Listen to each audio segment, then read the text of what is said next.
Hey everyone, welcome back to the channel. I hope you're ready for some mind-blowing science today. I mean, seriously, this stuff is straight out of a sci-fi movie. Ever heard of time dilation? No? Well, buckle up because we're diving into how time can actually slow down and stretch out, depending on how fast you're moving or how close you are to a massive object. Trust me, you're going to want to know about this. Let's get started. Okay, first things first. Time dilation is part of a theory called relativity, introduced by none other than Albert Einstein.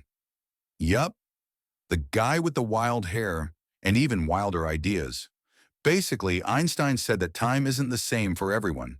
Time doesn't just tick away at the same speed for everybody on Earth or even across the universe. It depends on two things: how fast you're moving and how close you are to something supermassive. Sounds weird, right? But stay with me. Let's start with the speed part. This one's pretty cool. Imagine you're in a spaceship zooming through space at like 99% the speed of light. Now on Earth, a second is still ticking normally, but for you on that spaceship, time is moving slower. You might feel like everything's going at a normal pace, but to someone back on Earth, they're watching your clock tick way slower than theirs. It's called time dilation due to speed. And it's all because of how time bends when you start moving close to the speed of light. This is why astronauts up in space experience time a little differently than us down here. It's not a huge difference in day-to-day life, but over years it adds up.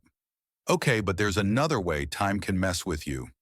And this one is all about gravity. Yup, gravity can slow time too. Here's the thing.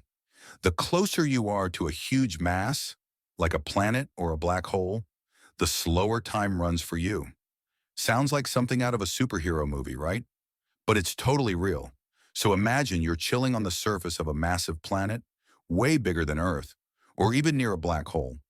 If you spend a few hours there and come back to Earth, you'd have aged less than someone who stayed on Earth the whole time. Basically, time moves slower where gravity is stronger. Einstein called this effect gravitational time dilation, and it's been proven with stuff like super accurate clocks that were sent into space and compared to clocks on Earth. So let's talk real life stuff. You might be thinking, okay, that sounds awesome, but how does it actually work in the real world? Well, the Global Positioning System, or GPS, is a great example.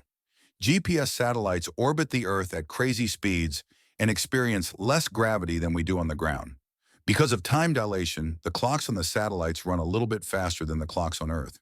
If scientists didn't adjust for that difference, your GPS would get your location way off and you'd end up lost in the middle of nowhere. Here's the mind-blowing part. If we could travel at the speed of light, you could go out to a distant star, spend a few hours, and come back to Earth. But everyone else would have aged way more than you. You'd be like the ultimate time traveler. But unfortunately, traveling at the speed of light is, well, impossible, for now at least. But hey, if you're ever near a black hole, you might get a sneak peek at what time travel could feel like. All right, so time dilation isn't just some far-out concept for scientists. It's actually part of the way our universe works. Whether it's speeding through space or being near a black hole, time is weird and flexible. So the next time someone says, time flies when you're having fun, you can be like, well, yeah, but time really does fly if you're moving close to the speed of light.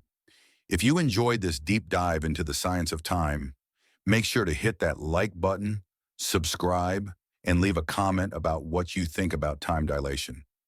Would you want to experience it? Drop your thoughts below. Catch you next time, and until then, keep wondering about the universe, because it's a lot crazier than you think.